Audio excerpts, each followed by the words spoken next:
Most people talk about a data center theme as we're going to go build out data centers. We see this more as a powered land solution. We are going to create powered land solutions. We're going to create campuses where data centers from multiple hyperscalers will be able to house themselves on a contiguous piece of property that provides water, fiber connectivity, attractive low-cost power, and great expansion capabilities. That's really the essence of our powered land investment theme.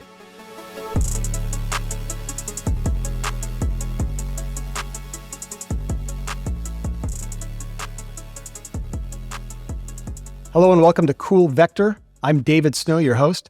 And today we're joined by David Capobianco. He's the Chief Executive Officer and Managing Partner of 5 Point Energy, and also the Chairman of the Board of LandBridge, an innovative company publicly traded. We're going to learn about its strategy and see what we can learn about the growth of the digital infrastructure asset class. So David, thank you for joining Cool Vector today. Really happy to have you here, and we're really excited to delve in. Thanks for having me, David. So LandBridge is an investment of 5 Point Energy. LandBridge owns approximately 270,000 surface acres across Texas and New Mexico in the Delaware sub-basin of the Permian Basin. We're going to learn a lot about your strategy, but first, why don't we just talk about the Delaware Basin? Why is that a good place potentially for data centers to be built? So you really do have all the elements necessary to build large contiguous campuses for data centers. The Delaware Basin is a really unique basin as part of the Permian. There's, as you know, the Midland Basin and the Delaware Basin. One of the great things about the Delaware Basin is there's no large population centers. So that's a really unique aspect. The second aspect of the Delaware Basin that's unique relative to the Midland Basin is that the water production that comes along with frac wells is dramatic. It's somewhere between 4 to 10 times water versus the oil that comes out of a fracked well. So those are unique attributes of the basin. Now, when we're talking about infrastructure and digital infrastructure in particular, the surface in the Delaware Basin is really uniquely configured for this. One, we have the lowest cost gas in North America. Effectively, over the last 9 months, we've averaged about negative 60 cents an MCF. We haven't achieved a price where someone will pay us for natural gas that doesn't already have a home in the Delaware. And what that does is it gives you a phenomenally low-priced gas-fired power solution. Next, you have the water we talked about. Well, in addition to the produced water from all the fracking resources, we also have phenomenal briny aquifers. And we have them throughout LandBridge's land that can deliver 1 million barrels a day of brackish water. And the thing that's important about that is the two things that will be really limiting factors for building out digital infrastructure are power access and attractive power price and water. With power, you need to build your own behind-the-meter power solution as opposed to just sucking power off the grid. Very few grids can manage to deliver the amount of power that's going to be necessary for the digital infrastructure of the future. Very few municipal locations or locations near population centers are going to be able to deliver water off their public municipal resource to enable a data center to cool itself. So, and then you have some great connectivity for fiber in I-10 and I-20, which is, there's great fiber connectivity there, and that goes right through the Delaware Basin and our acreage. And then you have two other pieces that are important. You have a very attractive regulatory regime in Texas. And then lastly, we have great carbon sequestration options. We at 5 Point have a carbon sequestration portfolio company that gathers off-spec gas that's high in CO2 and sulfur, separates it and sequesters it. We can very easily connect up our power plants and take all the CO2 emissions and sequester them as well. So you really do have all the elements necessary to build large contiguous campuses for data centers. What kind of a calculation does your team do to determine whether or not a piece of land is better suited economically for digital infrastructure, a data center, versus some form of just pure energy extraction? Sure, Dave, this is a great question. The two aren't mutually exclusive. Let's just go back to the whole business model for surface. The business model for surface is the construction of infrastructure, and that can be water, oil and gas infrastructure, renewable infrastructure in solar or wind, digital infrastructure in data centers. And all of those can function and operate on the same location. So it's not like the two are mutually exclusive. You don't need to worry about the oil and gas, because what you do is you configure your surface to have development corridors. And those development corridors enable the energy participants to extract their oil and gas, send pipelines across, get the water they need, transport the water they need, deliver the water they produce, as well as deliver the oil and gas they produce. So you set your land up to be able to both handle the oil and gas, but also be able to have really contiguous big block areas for the power plants and the data centers. In calculating the economic potential reward for a data center in particular, does it matter what kind of energy is used from the get-go? If it's 100% renewable, does that change the economic estimate, or are you always calculating it based on the input of natural gas prices? So David, the only way we will have 100% renewable data centers powered will be powered by nuclear. That's the only renewable asset that runs with enough consistency and enough fail-safes with no downtime to be able to run a data center. In one of our locations, we have 250 megawatt solar farm that's getting built out. That solar farm, though, interestingly, you can rely on it during hours of sun, and you can't really rely on it when it's cloudy. So for that 250 megawatts, we effectively expect an average of 25 megawatts across a whole year. So this is like the excess, like it's nice to have, but not a must have. What you really need for data centers is that base load power that doesn't go down and is super consistent and super reliable. And today, the only real solutions are the locations where there are nukes and gas-fired power plants. Let's talk about how the economics work for LandBridge. So you're the owner of the land. What are your economic partnerships like with the data center companies, the providers of energy to the data center companies? How does LandBridge make its money? LandBridge is strictly the surface play. And we own a little bit of minerals there, maybe 6 or 8% minerals of the mineral estate, meaning we get royalties from the producers. But the lion's share of our returns come from the surface. There's two things on the surface. There's all the resources on the surface, which include caliche. It's like a concrete type substance used for construction. There's sand, and there's plentiful sand out in this area of West Texas, and that's used for fracking.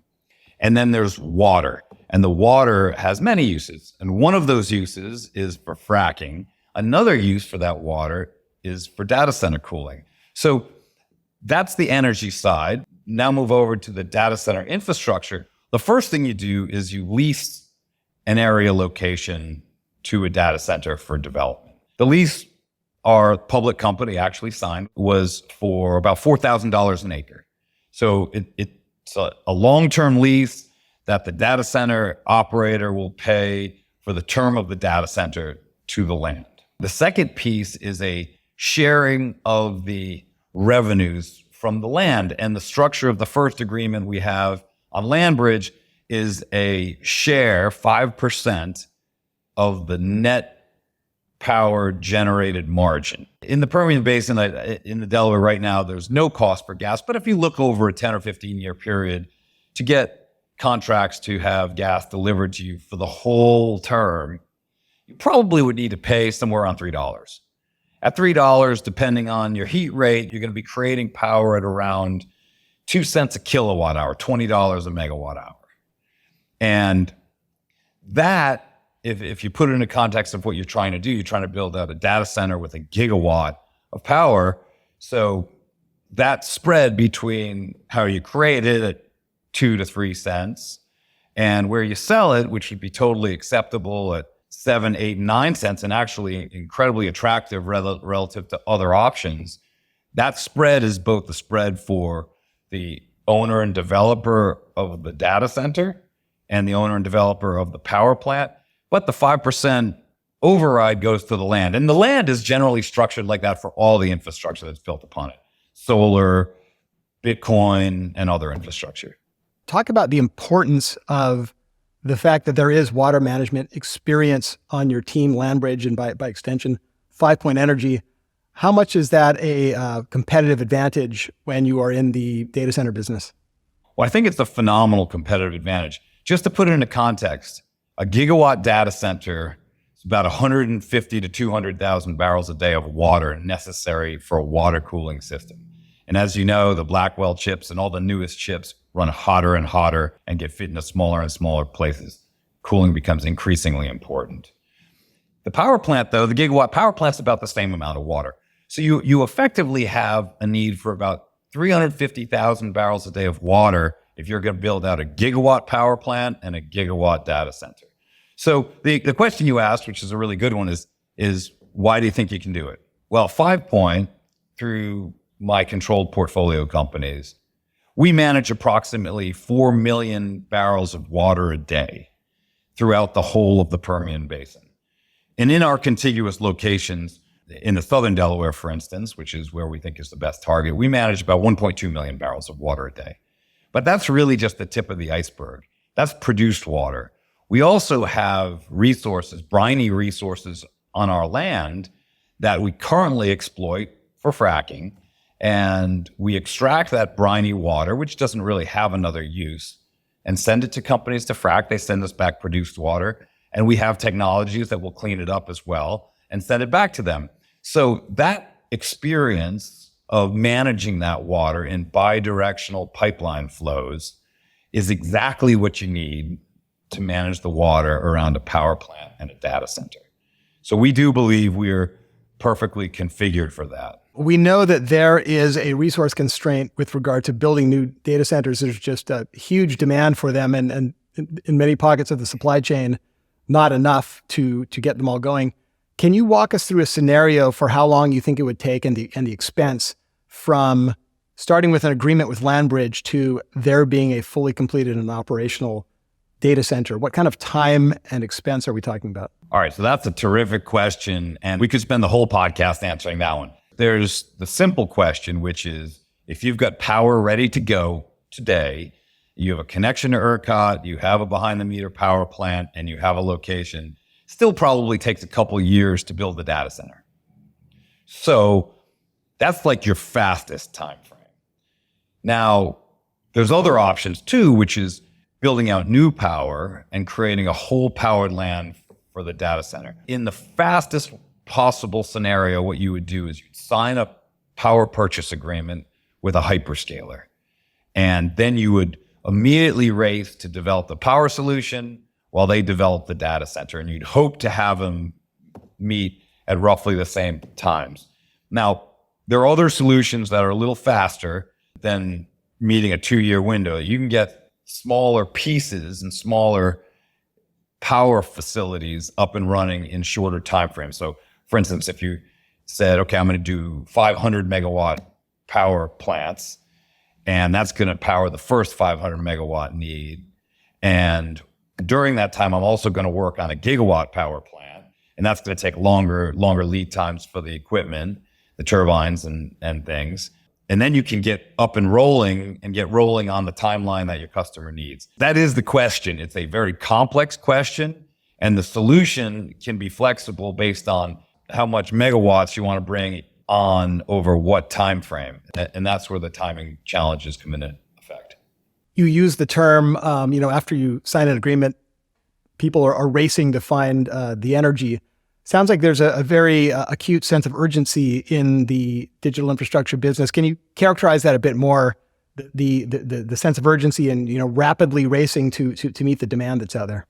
Well, it's interesting. So I was listening to a speech by a friend of mine who's one of the early investors in Nvidia, bought and built Broadcom, and has been in this digital infrastructure game for a long time.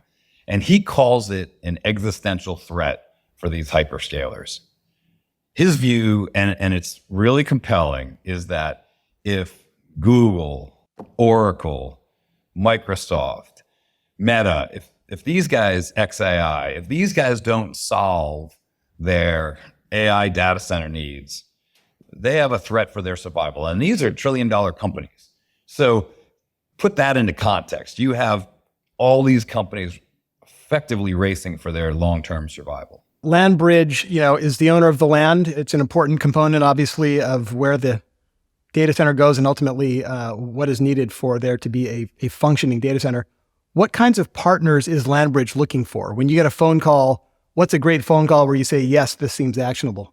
LandBridge is looking for any partners and all partners who will develop infrastructure, who are creditworthy and be able to sign long-term contracts for the land. Now, what we've done, which gives us a little bit of an advantage and I think strengthens the business model for LandBridge, is we have WaterBridge that builds out water infrastructure on our land. We have a creatively named powered land company called Powered Land that builds out data center infrastructure. And we ourselves are working very hard to build infrastructure on that land. But that said, we are open for business. And there's no better solution for LandBridge than to have my portfolio companies building out infrastructure on their land, others building out infrastructure on their land, and particularly data center infrastructure, because the more data center capacity you have in a given location, the greater value that data center capacity becomes. Langley, Virginia is both a cloud and an inference location because of the amount of data center capacity that's co-located. At first, in a place like West Texas, we'll be talking about only large language model learning and inference. But over time, you can get to cloud computing and real-time connectivity as you get greater and greater capacity that's co-located in a market. Is this new use of land for digital infrastructure essentially an add-on revenue stream to people who own land that's traditionally been used for energy extraction? It sounds like it's a net enhancer of the value of the land, and all of this activity can take place, whereas previously there just wasn't any demand for the data center activity. It is. It's a net enhancer. I'll tell you a little anecdote, which I love. And this is why West Texas is so great for this stuff. If you're in Langley, Virginia, or Atlanta, or some of the new targeted data center hubs, you're basically building either around city centers or around neighborhoods. And the challenge with that is nobody wants to see these giant data centers around them. One, nobody wants their water tables to be drained by them. And nobody wants their power grid to be drained by them. But now imagine West Texas. So West Texas, it's one of the most beautiful places in the world, like Loving County, for instance. Loving County, if it were a country itself, it would be a top 10 or 15 oil producing nation. It's got a population of about 130. To put it into context, so there are massive swaths of land with very few people. And that's unique because nobody cares about seeing your data center. Your water source is not taking from population center water sources, and your power can be built and developed for you on your own site. It's a little bit of a different equation, and I think over time it's going to be much, much more compelling. Talk about the expertise that your team has in renewable energy and sort of when this starts to kick in and how you evaluate what the best way to integrate renewable sources of energy are into a given data center project. Well, the beauty of West Texas is because you have such giant swaths of land and wind and solar resource, it's very well configured for wind and solar. Wind and solar will be a piece of the puzzle, but again, you have to go back. Think about this in the context of an existential threat for Google and Microsoft. Wind and solar are great. They love to power their data centers completely with renewable resource, but powering their data centers and getting them up and running is of paramount importance, and that's what they're focused on. Over time, the beauty of West Texas and all this space with sun that shines most of the year and wind that blows regularly is really good for solar and wind farms. And when the wind's blowing and the sun's shining, those will be very attractive renewable sources. Over time, say the next decade or so, we're going to start talking about more nuclear reactors and SMRs that can be located right at your data center, can be built over a shorter time frame as the technology evolves and gets to the point where it's ready for prime time. Those are a really unique solution, a really unique renewable solution. And I think for the long term, they absolutely will be a critical part of the data center grid. That said, that's a little bit out there in the future, and the need is now. So gas is really the bridge. Are we at the outset of a huge, I guess, arbitrage for land where owners of land with one use are realizing that it actually has a different use? Well, land is such a unique resource. It doesn't deplete, and it has infinite optionality, particularly if you have it in scale. So if you think about our 270,000 acres of surface, our EBITDA for next year is projected to be 180. We can exploit triple, quadruple the amount of water infrastructure, solar infrastructure, and wind infrastructure, and still maybe only get to 20 or 25% of our surface utilization. You have more surface than you need. That's what makes it so powerful. And historically, people didn't understand why land was so attractive, because the prevailing business model in land was like a mousetrap. You have ranchers who love ranching. They love seeing their pristine ranch, but running cattle doesn't pay so well. So you let pipelines through. If there's a mineral estate where people drill, they get to drill on your land. And it's this constant tension historically between rancher and industrialist. The industrialists pay the ranchers lots, but the ranchers can't stand the industrialists. It was this tension that caused development to really grind to a halt. And we saw this over time as we developed our water businesses. And what we recognized is we literally could change the whole paradigm around land. We could say, forget about this mousetrap. We're going to buy land and be the best partner that exists for industrialists. As simple of a concept as that is, we were really the first ones to do that. And the open for business, by the way, if you call us, we'll respond. If you want to put infrastructure on it, we will help make that happen with you. And we will be the perfect partner for the long term for you and the infrastructure you want to build out. That was kind of the number one paradigm shift. The other for us was having these operating businesses in water and data centers now that can actually drive the infrastructure build out on the surface. And when you drive that infrastructure build out to the surface, that creates great value to the surface. Now, let's just go through some numbers because I know you're curious. We did our 46,000 acre acquisition at, say, roughly $5,000 an acre. Our property trades over 20,000 an acre in the public market. And our surface that we'll put the data center infrastructure on, the first 2,000 acres we've loaned $4,000 an acre forever. So we were saying trading at 20,000 an acre versus 4,000 an acre for 30, 40 years, pretty attractive lease. And then if you get 5% of a gigawatt data center power, 5% of that power margin could be as much as $20 to $30 million. So you're talking about triple that. So call it $10, $12, $16,000 an acre per year for a very, very long time. And the hyperscalers, when they put $20, $30 billion on your land, they tend to want to sign long-term agreements so they can utilize it for a long term. So the beauty of that program is as soon as the data center development happens, yes, land values will re-rate completely.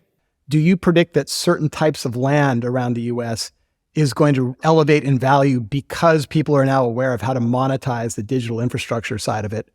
Even if they don't yet know exactly how to do it, they see groups like yours and they realize that there is a value there to be realized. So it's a lot easier to move bytes than it is to move energy.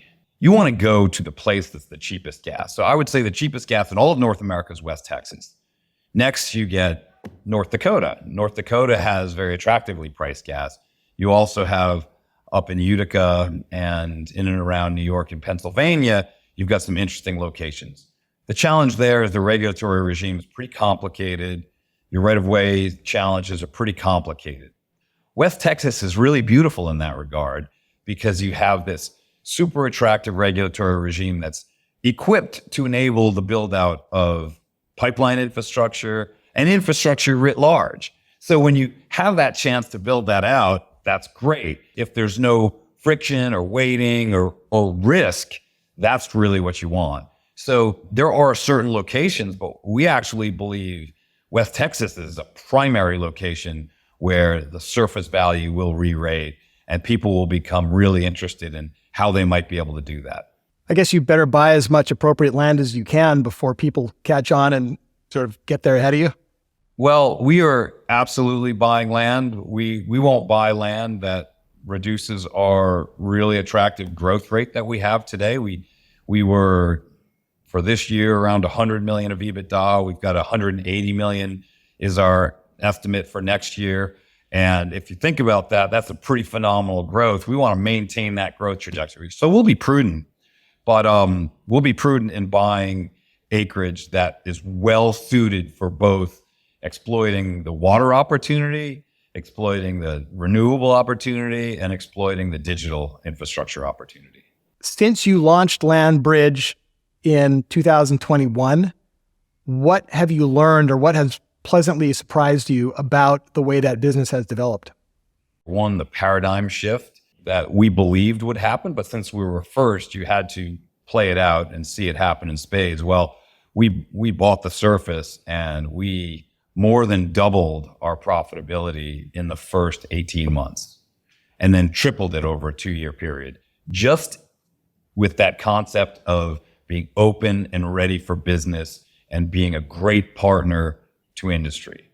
The second piece is our own build out has proceeded and it's worked in a really unique way where having the surface enables you to win water management business. When you win water management business, you have to build more infrastructure on the surface. Now, before you understand the dynamics of surface in West Texas, you say, well, I mean, can't you just put it anywhere?